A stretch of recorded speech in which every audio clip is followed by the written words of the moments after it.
Já de volta, é assim, rapidinho, deixa eu aproveitar aqui e fazer alguns agradecimentos a Sejas Curso Jurídico, agradecer pela parceria de estarem aqui conosco, muito obrigada, agradecer também a Certidata, também parceiro aqui na realização do nosso evento, a CAAB, também parceiro, e aproveito para trazer notícias para vocês, advogados e advogadas. A CAAB está disponibilizando vacina gratuita para toda a advocacia, olha que bacana. Vamos dar sequência, já estou aqui organizando minhas fichinhas para a gente seguir para o nosso painel 3, dando seguimento aí. O tema é uma pandemia além da Covid, aumento da violência à mulher. Gente, realmente dados assim alarmantes sobre esse tema. É um painel muito bacana que a gente vai ter aqui agora. Estou vendo que vão estar comigo aqui no palco. Que bom, deixa eu convidar e aí vocês vão chegando.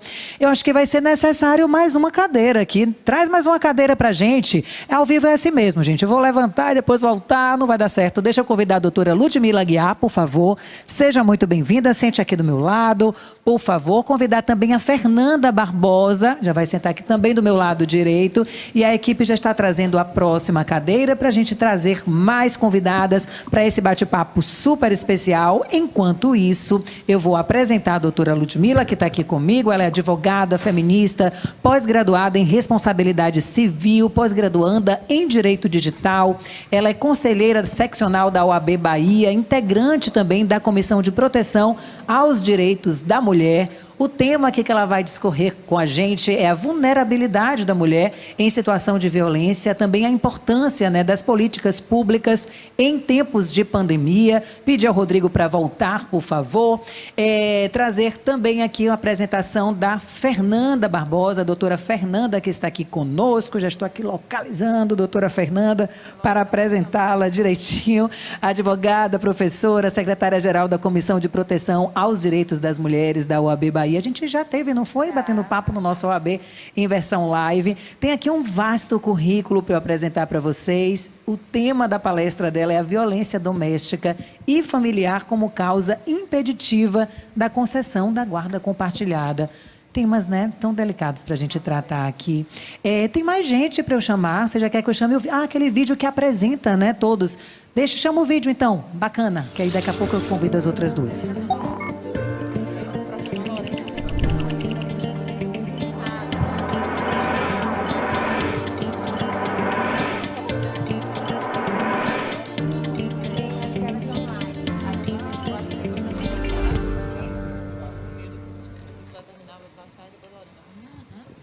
Vamos para a próxima. Rodrigo, conto com você para a gente chamar a outra convidada que está ali no nosso painel. É a Lorena Peixoto Oliveira, que está presencial. Muito bacana. Vem para cá, Lorena. Lorena também é advogada, pós-graduada em Direito e Processo do Trabalho, Direito Civil e Negocial, Imobiliário, Direito de Família. A gente vai tratar com a Lorena sobre a violência contra a mulher para além das relações afetivas. E temos mais uma convidada, que está de forma virtual, já está aqui com a gente. É a Leonela Pereira, mestra em estudos interdisciplinares sobre gênero, mulheres e feminismos pela UFBA.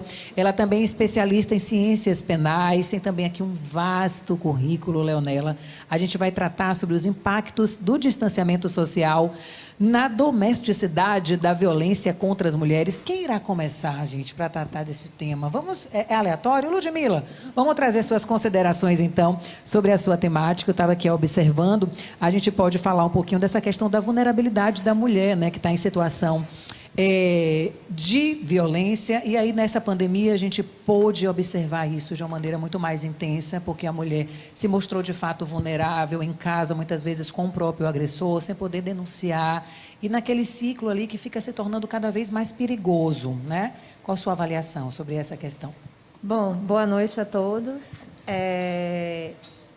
Atuando na defesa das mulheres, o primeiro estudo que nós fazemos é que, historicamente, as mulheres já têm uma situação de vulnerabilidade social, porque somos socializadas de forma a depender dos homens, historicamente, isso vem sendo desenvolvido, mas por mais que o feminismo e vertentes de políticas progressistas, etc., tentem a incluir e, na verdade, é trazer a equidade, né, entre homens e mulheres. Nós sabemos que a cultura, por si só, ela não se modifica rapidamente. O que é que você vê assim como principais desafios? Então, pronto, é isso. Os principais desafios, na verdade, são principalmente em relação à conscientização da população. Então, esse é um papel que a gente faz muito na Comissão de Proteção aos Direitos da Mulher, que é trazer essa conscientização das mulheres e dos homens, de toda a sociedade, sobre os direitos que as mulheres têm. Porque essa situação de vulnerabilidade, o que é que acontece? Coloca as mulheres sempre de forma a depender dos homens ou, pior ainda, quando há uma situação de violência, de não terem a quem recorrer. E a gente viu isso principalmente de forma muito exacerbada na pandemia, né? Porque, infelizmente, a violência contra a mulher é uma pandemia, já faz parte da nossa cultura, está muito consolidada. E é um trabalho de formiguinha, a gente levar a conscientização dos direitos das mulheres e que a violência está em mínimos atos, não é apenas em relação à agressão física, a violência doméstica, que recentemente foi criminalizada, a violência psicológica, mas é preciso um trabalho muito vasto, muito amplo, de conscientização também dos homens, né? Para que saibam que qualquer atitude de violência, seja física, psicológica, financeira, patrimonial, ela pode e deve ser punida, né? Uhum. Eu tenho, assim, em torno de 4 perguntas para cada uma de vocês. E aí eu achava bacana a gente ir batendo papo mesmo com todas, do que cada uma falar o tema todo. E, né, por exemplo, sobre isso que você respondeu, e aí olhando aqui as questões de Fernanda, já me veio para a gente relacionar os impactos, né, dessa violência toda que a gente está falando aqui, que está ali culturalmente introduzida na nossa sociedade, e os impactos disso no direito de família. E aí eu te pergunto como é que fica essa avaliação de tanta violência familiar e os direitos de família e guarda de filhos e tudo mais. De fato, boa noite a todas e todos aqui presentes. Parabenizar, né, mais uma vez a OAB da Bahia, na pessoa de Hermes e de Sarinha, que tem, assim, estão aqui no estúdio e são pessoas que estão se dedicando ao máximo para que esse evento tenha o sucesso que tem tido. Então, mais uma vez, parabéns. Muito feliz em estar no evento presencial. E não tem como a gente dissociar o direito de família da violência doméstica e familiar, infelizmente. As pessoas tendem a ver o termo violência e associar o direito penal, né? A punição, a prisão, quando, em verdade, a violência ocorre dentro, na maioria das vezes, do seio familiar, e ela reflete diretamente no direito de família. Por quê? Com a violência eu preciso discutir a guarda, eu preciso discutir a pensão, eu preciso discutir, porventura, a destituição do pátrio poder dessa criança.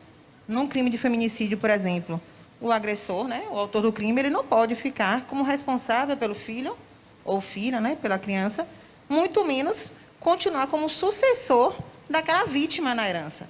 Então, a relação da violência do direito, né, da Lei Maria da Penha, da violência doméstica e familiar com o direito de família é extremamente ligada, eles são unidos, não há como dissociar, em verdade. Por mais que a gente tente, né, e comumente relacione somente o direito penal. Lorena, eu estou vendo aqui sua temática, e aí já tentando fazer uma relação, eu vi as suas questões relacionadas à violência contra a mulher, para além, né, dessas relações afetivas. A gente teve, né, noticiado na mídia um tipo de violência agora, né, contra a mulher, que foi além da relação afetiva. E aí a gente está falando de tantos direitos que são tirados de nós mulheres por conta dessas questões. O que você poderia agora exemplificar sobre essa temática, né, da violência, além daquele relacionamento, além daquilo que a gente já conhece muito e que a pandemia só fez enfatizar? Exatamente. Boa noite. Boa. Agradeço o convite, estar dividindo esse espaço aqui com vocês. E abordar essa temática, às vezes, quando se fala de violência contra a mulher, sempre remete à ideia do doméstico e familiar. Quando, em verdade, nós estamos rotineiramente sendo violentadas na sociedade. Um ponto que merece um destaque é que no final de 2020, nós contávamos com 14 milhões de desempregados, sendo que esse universo, 7 milhões e 300 mil era do sexo feminino. Então, nós percebemos que, além dessa violência, desse contexto de violência no ambiente doméstico e familiar, há também essa violência nas oportunidades para essa mulher. Né? No momento que a gente percebe que a vulnerabilidade ela perpassa a questão de gênero e ela vai também no âmago do financeiro, a gente vê que a sociedade rechaça essa mulher. A sociedade não dá oportunidade para essa mulher continuar no ambiente de trabalho. E por quê?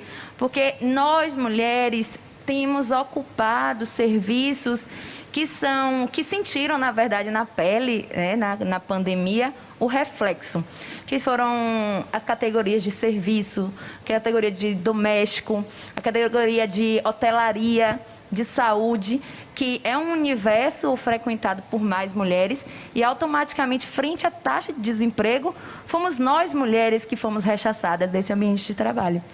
Então, a gente percebe que, uma vez saindo desse ambiente laboral, de independência financeira, o contato com a violência doméstica acaba sendo ainda maior. Né? Então, isso acentua, é um ciclo.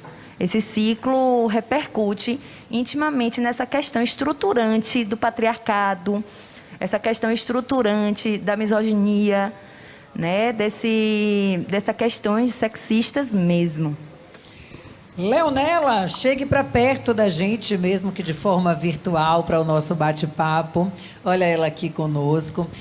Boa noite, Milena. Boa noite, colegas. Tudo bom? Muito boa noite. Tudo Seja ótimo. Que bom estar aqui com vocês, mesmo à distância. Uhum. Leonela, essa situação da pandemia, né? O que é que você poderia falar, assim, que descortinou, né? Que a gente agora consegue ver com foco melhor a questão da violência contra a mulher? Descortinou a situação em que a violência contra as mulheres, ela acontece majoritariamente no ambiente doméstico. E quando a gente vê uma situação em que toda a campanha, né, pela questão do alto contágio da Covid, nos estimula e nos incentiva o tempo inteiro a ficarmos em casa como sendo a forma mais segura de nos protegermos do vírus, não se percebe que, para uma pessoa que está em situação de violência doméstica e familiar, a sua casa muitas vezes é o pior lugar onde ela pode estar.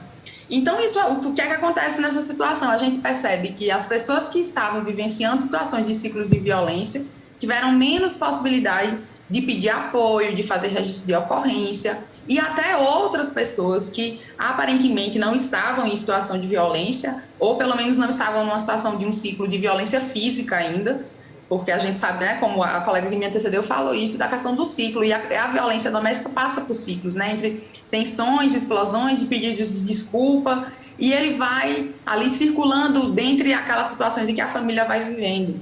Ocorre que, no momento que nós estamos passando por uma crise econômica, em que muitas famílias foram impactadas pelo desemprego, pela fome, né, por situações de risco, situações de tensão por conta da própria doença, né, de perdas familiares, de adoecimento, isso também repercute no comportamento das pessoas.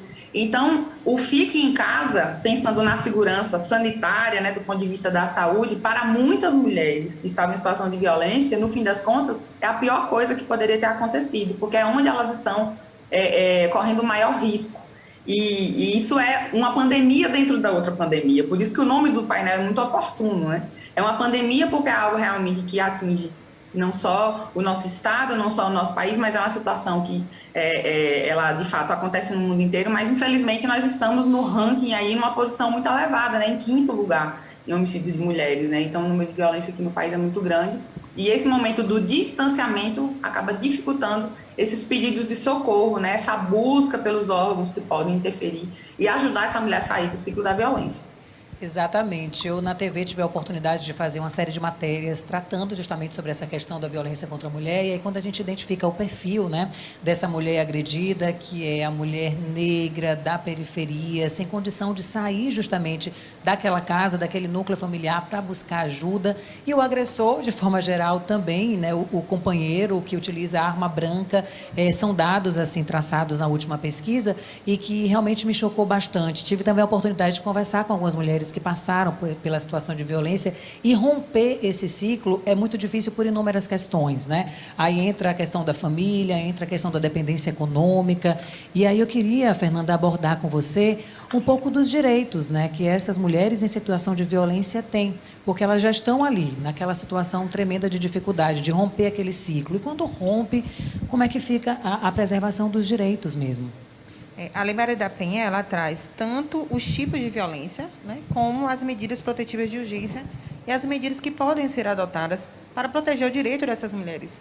Porque ela já vem de uma sucessão de violações e quando ela procura realmente ajuda, quando ela consegue esse respiro para buscar auxílio, ela já tem vários direitos violados. Então, a ideia é evitar que ela tenha outros direitos violados, assegurar alguns que ela, porventura, já tenha perdido, né, recuperá-los.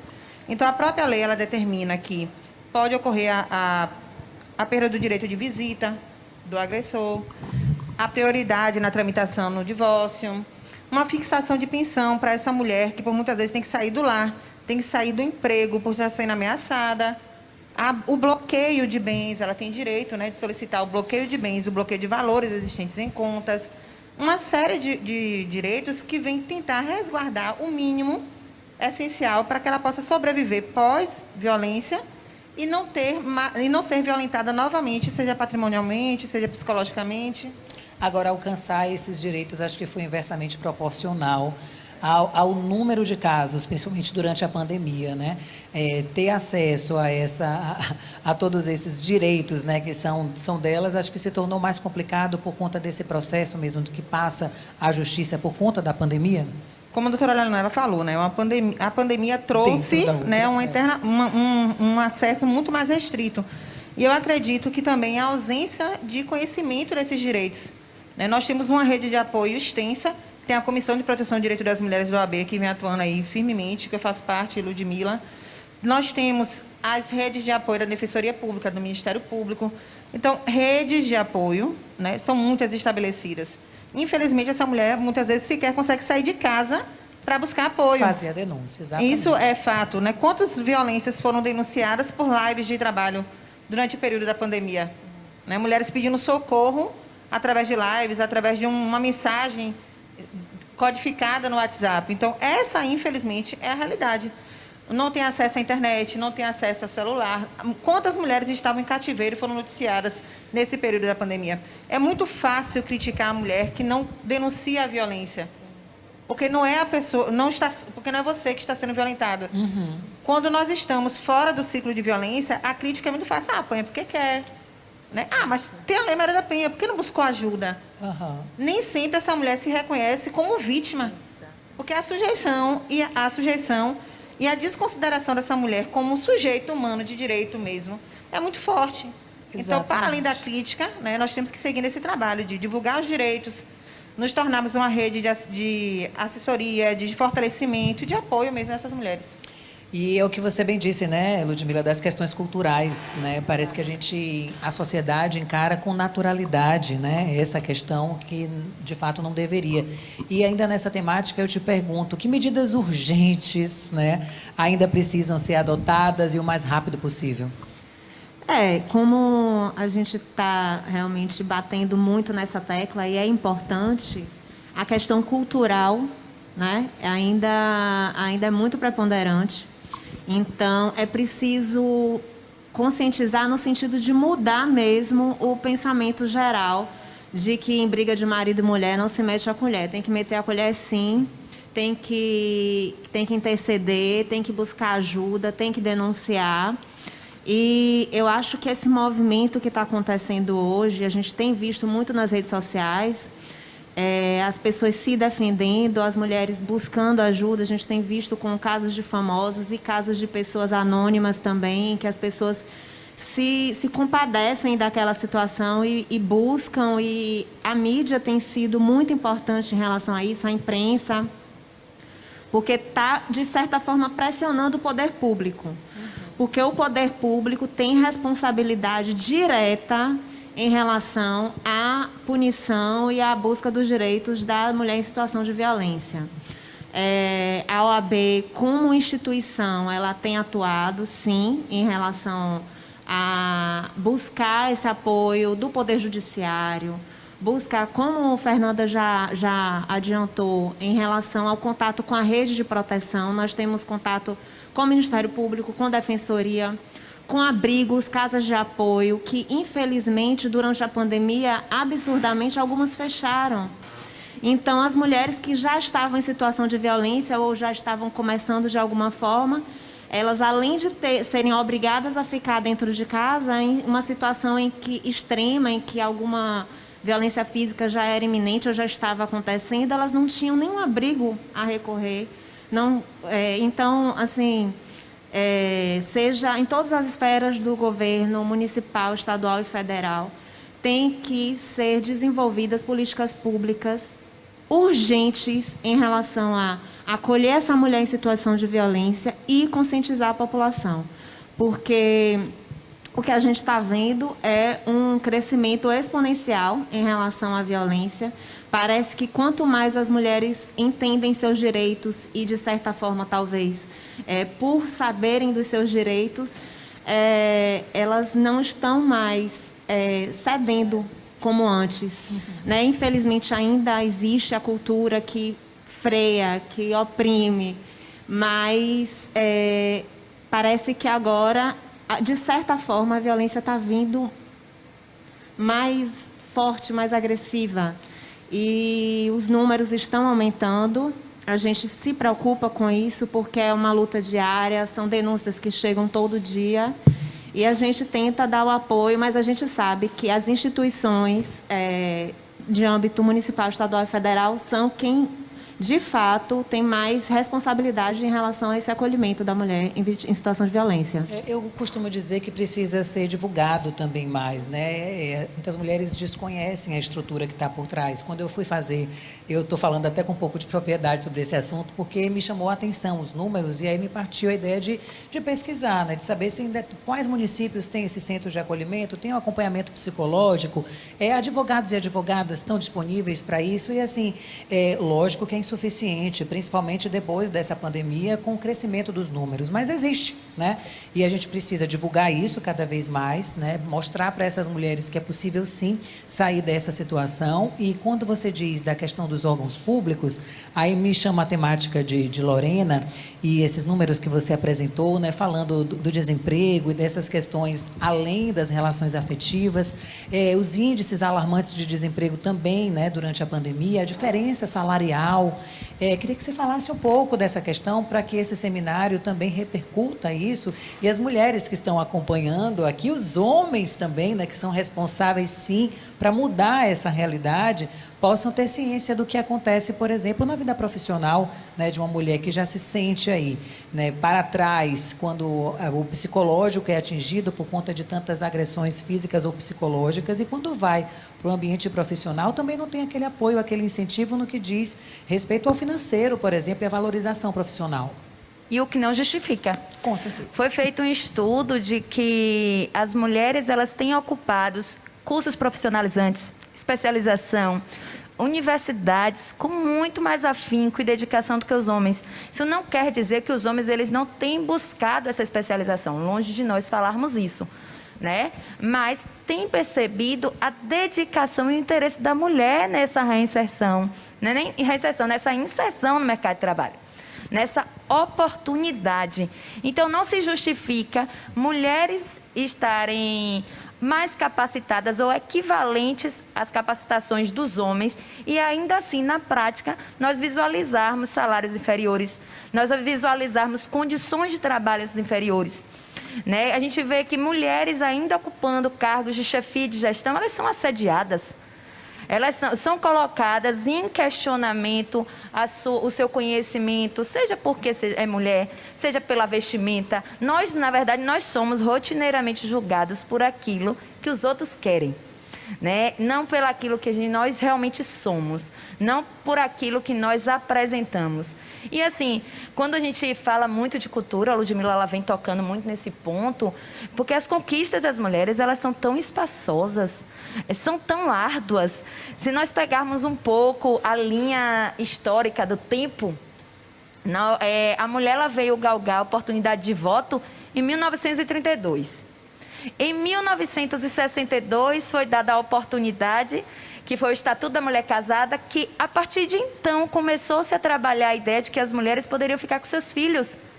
E isso empodera a mulher ao quê? A sair daquele ambiente familiar fadada ao insucesso. Por quê? Porque ela permanecia naquele ambiente porque ela não podia dispor dos seus próprios filhos. Né? Aí vem o divórcio em 1977. De 77, nós só viemos falar de mulher nas condições de equivalência aos homens com a Constituição de 1988. 32 anos. É muito pouco tempo. Aí, quando vem falar da questão da integridade física e emocional, que vem a Lei Maria da Penha discriminando quais são os tipos de crime, 2006. E somente esse ano, o crime de perseguição, ele agora é resguardado no ordenamento jurídico. Então, você vê... Tudo muito recente, muito né? recente. Então, é importante a gente estar aqui, viu, gente? Reunida para acelerar, né? Exatamente. Esses dados. Eu costumava falar muito isso. Eu ouvi de Rosema Maluf, que é uma mulher super engajada, principalmente na área comercial e no desenvolvimento empresarial de mulheres, sim, mulheres da periferia. E aí ela disse, Milena, eu sempre me disponho a participar de palestras, de eventos em escola, onde seja, porque palavras como essas que a gente está falando aqui não são jogadas ao vento, né? Ela cai na cabeça de uma mulher ali que se contagia e começa a multiplicar, o efeito multiplicador é enorme. Espero que vocês que estejam acompanhando aqui, né, esse painel também multipliquem essas ideias.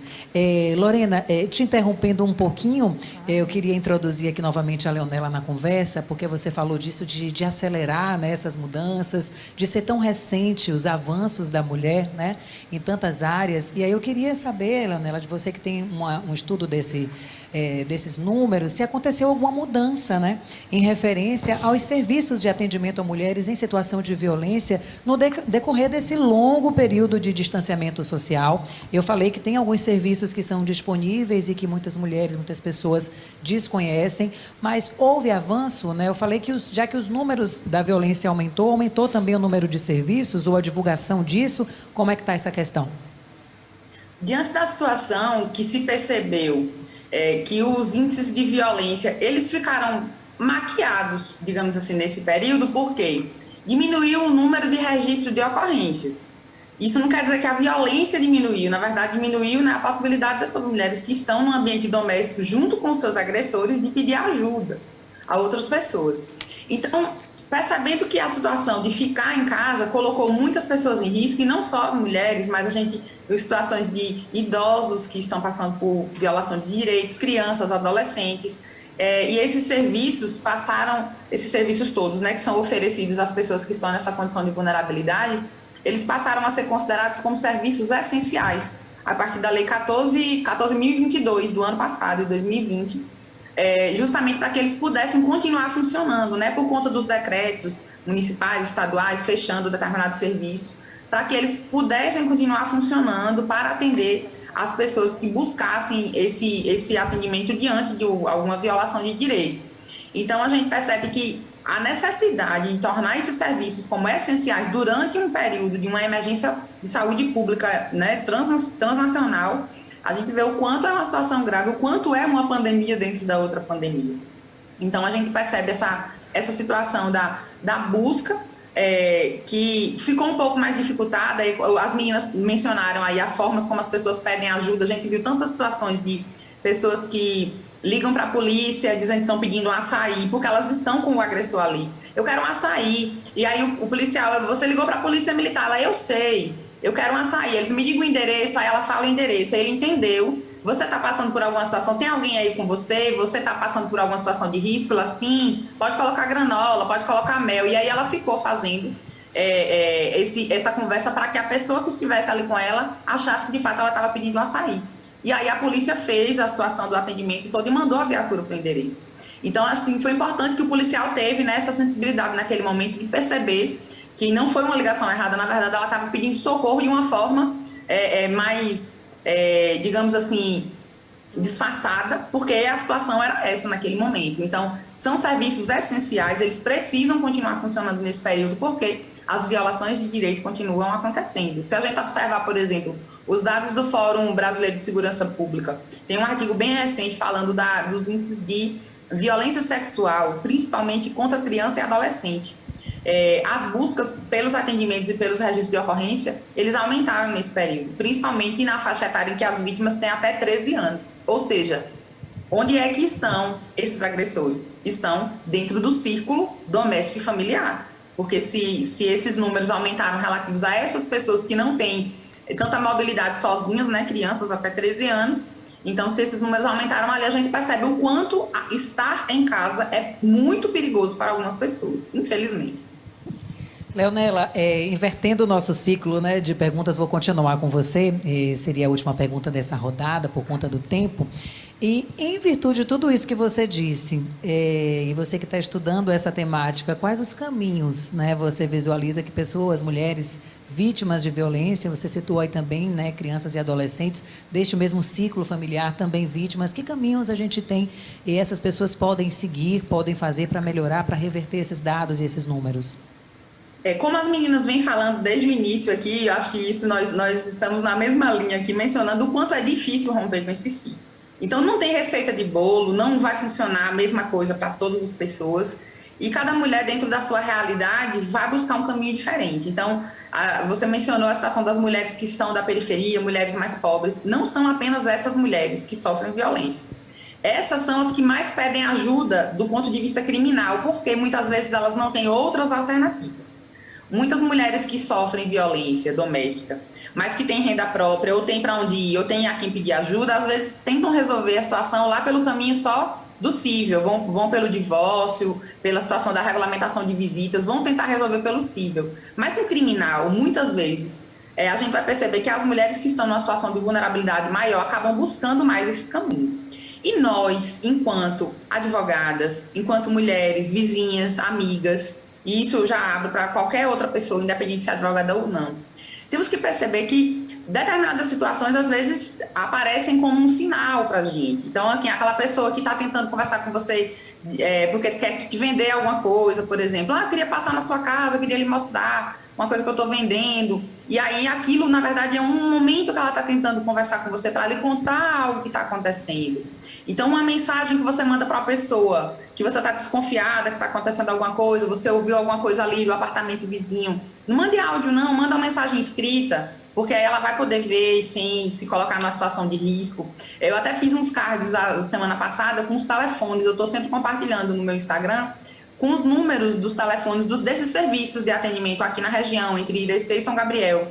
E do plantão da Polícia Militar, núcleo de atendimento à mulher, centro de referência, e eu sempre estou compartilhando nos status e mandando para algumas pessoas, porque pode ter alguém precisando desse telefone e a gente não sabe. E numa situação que, se eu mandar uma mensagem de áudio, talvez eu coloque a pessoa numa situação de risco. Então, a gente precisa perceber que, às vezes, a gente pode ajudar alguém de uma forma que está ao nosso alcance, a gente pode levar a informação, a gente pode se oferecer para ajudar, a gente pode apontar os caminhos, oferecer o contato da Comissão da Mulher Advogada, que quase todas as associações, eu acredito, que faça esse trabalho, ou a Comissão dos Direitos da Mulher, de atender mulheres em situação de violência doméstica, o contato do centro de referência, o contato na delegacia, de forma que a gente possa ajudar essa mulher a romper com o ciclo da violência e consiga sair dele da forma mais segura possível. E assim, eu tenho aprendido muito com as mulheres que passam por essas situações, especialmente por conta da pesquisa que eu fiz no mestrado, onde eu entrevistei mulheres que receberam medidas protetivas da Lei Maria da Penha aqui em São Gabriel, que é onde eu moro. E o que essas mulheres me apontaram foi caminhos de esperança, porque essas mulheres que eu consegui entrevistar, elas tiveram uma mudança efetiva na vida delas a partir da medida protetiva, embora tiveram, né, inúmeras dificuldades em relação a outras coisas que aconteceram no entorno do processo, mas a medida em si, ela funcionou de forma que elas não reataram o relacionamento e também não sofreram novos episódios de violência depois da medida protetiva. Então, elas acreditaram que, de fato, havia um outro caminho depois daquele rompimento, e isso está aqui nesse livro que foi publicado esse ano. Esse livro chama-se Rupturas e Recomeços, Percepções de Mulheres sobre Medidas Protetivas da Lei Maria da Penha, na cidade de São Gabriel. Foi publicado pela editora da OAB, pela editora do Conselho Federal, a gente lançou ele no mês de março. E assim, eu estou muito feliz com a repercussão e com a oportunidade de estar falando dele nos eventos da Ordem e outros eventos também, na universidade e tudo mais, para trazer essa voz de quem passou pela situação e nos aponta mais do que um caminho de mostrar a dificuldade, mas de trazer também um caminho de esperança, né? E a gente precisa ter a oportunidade de oferecer a esperança de uma vida sem violência também para essas mulheres. Com certeza, muito obrigada, parabéns aí, tá? Obrigada, por essa Milena. repercussão, continue aí divulgando e que bom que você teve aqui mais uma oportunidade de estar falando sobre este tema e estar também recebendo aí a multiplicação, né, que todas nós iremos fazer aqui. Fernanda, eu vi que a temática do nosso bate-papo seria falar, por exemplo, da violência doméstica e familiar como causa impeditiva na concessão da guarda compartilhada. E aí eu não te perguntei sobre isso, como é que funciona quando a gente tem, por exemplo, a violência, esse pai, ele perde a guarda do filho, tem dificuldade para ter a guarda compartilhada, como é que funciona? O Código de Processo Civil, ele fala que, em regra, a guarda, né, na hipótese de divórcio, separação, ou até mesmo quando não houve uma relação prévia, deve ser compartilhada. Infelizmente, nem todas as relações pós-separação, elas mantêm uma afetividade, mantêm um diálogo adequado, e nas situações de violência, é muito pior. Porque nós, ao permitirmos que esse homem, né, esse agressor, ele mantenha esse contato direto em razão dessa guarda compartilhada com a vítima, nós estamos violentando essa mulher novamente. Então, para além do interesse do filho, nós temos que perceber que aí nós temos duas vítimas. As pessoas costumam falar, ele deixou de ser seu marido, mas ele não vai deixar de ser pai. Tudo bem, ele vai continuar sendo pai, mas ele não deixou de ser agressor. Então, esse ciclo de violência, com essa guarda compartilhada, ele tende a não cessar. Porque aí sai da violência física, passa principalmente para a violência psicológica, a interferência da violência patrimonial, financeira. Então, existe, né, em tramitação na Câmara Legislativa, um projeto de lei, de número 29 de 2020, que visa alterar o Código de Processo Civil para que a guarda compartilhada, ela de fato seja inexistente, né, a violência doméstica familiar seja uma causa impeditiva de concessão de guarda compartilhada, porque hoje fica a critério do judiciário. E aí nós caímos naquele ciclo, né? Que as pessoas nem sempre acreditam na palavra da vítima, a ideia da ex-louca, né, psicopata, quer me afastar de meu filho, eu não fiz nada. Então, essa repetição, e aqui nós voltamos ao ponto de que nós precisamos, que Ludmila falou, mudar a questão cultural, a questão social, para que nos ambientes públicos, magistrados, promotores, advogados que estejam no outro lado, né, da outra parte, da parte diversa, e toda essa rede que envolve o julgamento de um processo, ele comece a perceber a violência, a existência da violência, a validar a palavra da vítima, ao invés de descredibilizar. Não podemos fazer isso por conta do... Né? Deixa eu interromper. Falei novamente, Fernanda, para ver se voltou. Acho que dá para ouvir, eu falo alto um pouquinho. Não, falei com o microfone mesmo. Oi? Tá ok, gente? O áudio, feedback de vocês, por favor. Produção, áudio, cadê as pessoas? Tudo ok? Joia. Pronto. Pode tocar. Porque, infelizmente, a ideia que se tem é de que não há como afastar o pai da criança. E não é esse o intuito. Sim. O intuito aqui é perceber que essa violência ela vai trazer reflexo na vida dessa criança muito pior, né, de maneira muito mais negativa, do que o afastamento temporário desse genitor. Essa é a importância do diálogo. Como eu havia falado, o serviço público em si, né, toda essa rede pública que acompanha essa mulher vítima de violência, precisa entender que ali não temos apenas um processo, não é mais um divórcio, não é mais um pedido de guarda, não é mais apenas uma fixação de alimentos, mas nós temos ali uma vida, né, mais de uma vida, a vida da mulher, a vítima da criança, a vida da criança, e que precisa ser analisada de maneira criteriosa, Sim. com relação ao estudo social, que é o que prevê a alteração que é estipulada no projeto de lei. Tanto com relação ao estudo social, né, a prioridade desse estudo social, como a obrigatoriedade do juiz em questionar tanto a vítima como os filhos, né, as crianças, sobre a possibilidade e a eventual ocorrência de violência no âmbito familiar. Muito importante essa parte de ouvir, né, o filho, de ter esse espaço para avaliação do juiz. Passando agora aqui para a Lorena, para a gente fechar essa questão, que tem tudo a ver, né, a questão da dependência financeira, que tarda essa decisão da mulher em muitas vezes se separar, em buscar ajudas, fica ali se submetendo mesmo a muita violência e depois a gente acontece aí, vê os casos de feminicídio todos, que a gente tem conhecimento. Queria que você falasse, finalizasse, né, suas questões desse além do afetivo e conscientizasse quem está nos assistindo como a gente pode estar melhorando, né, esses números, dando mais oportunidade para as mulheres e maior valorização financeira, profissional e tudo mais. É um trabalho árduo, mas eu realmente acredito nesse trabalho minucioso. E quando nós internalizamos o nosso papel também enquanto rede de proteção, não remetendo apenas às instituições públicas esse papel, mas em nós enquanto cidadãos e nós enquanto família, a gente assumindo esse papel de rede de proteção, certamente nós conseguiremos abraçar essa mulher. Conseguiremos dar a oportunidade. Eu falo muito porque foi feito um estudo, né, nessa taxa de desemprego, agora no final de 2020, e foi questionado a essas mulheres que estavam em trabalhos remotos ou desempregadas, o que é que mais angustiava essas mulheres. E aí a resposta foi o acúmulo de atribuições para além dos trabalhos remuneratórios. São aqueles trabalhos que não são remunerados. É o trabalho doméstico, são as responsabilidades para com os filhos. Então, hoje, eu gostaria de deixar o recado de que nós, família, o marido, você homem que é marido, que é companheiro, que é namorado, que convive, que é sensível a essas causas, que queiram uma mudança nesse cenário pandêmico de violência, de ausência de oportunidade, assuma o seu papel enquanto agente no sentido de se solidarizar. Não é à toa que no próprio ambiente familiar, a Constituição de 88 vem trazendo um princípio que é o da solidariedade familiar. As atribuições que, historicamente falando, eram somente das mulheres, somente a mulher poderia criar dos filhos, somente a mulher poderia fazer os afazeres domésticos, nós precisamos dissipar essa ideia. A cooperação é necessária para dar oportunidade, porque não vai haver a sobrecarga. O trabalho remuneratório acaba sendo algo prazeroso, porque quando se chega em casa, do mesmo jeito que o homem, quando chega em casa, vai haver um descanso, vai haver uma cooperação. E isso reflete, né, essas questões de estresse, reflete muito no aumento grotesco de violência doméstica e familiar.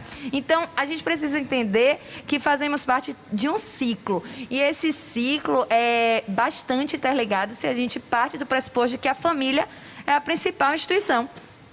É a primeira. Então, se a gente diz que esse ambiente ele é um ambiente sadio, a gente automaticamente oportuniza mudanças de oportunidade, a gente oportuniza a visão e o enxergar a mulher não enquanto objeto de um contexto, mas enquanto sujeitos de direito. Então, a luta é diária e que a gente consiga assimilar a nossa importância enquanto agente transformador, facilitando nessa educação, nessa conscientização, para que a gente possa mudar esse quadro pandêmico dentro da própria pandemia. A empatia, a solidariedade, eu acho que são conceitos que nós precisamos estar rotineiramente exercitando. Além da pandemia, que fique, né? E que aumente ainda mais.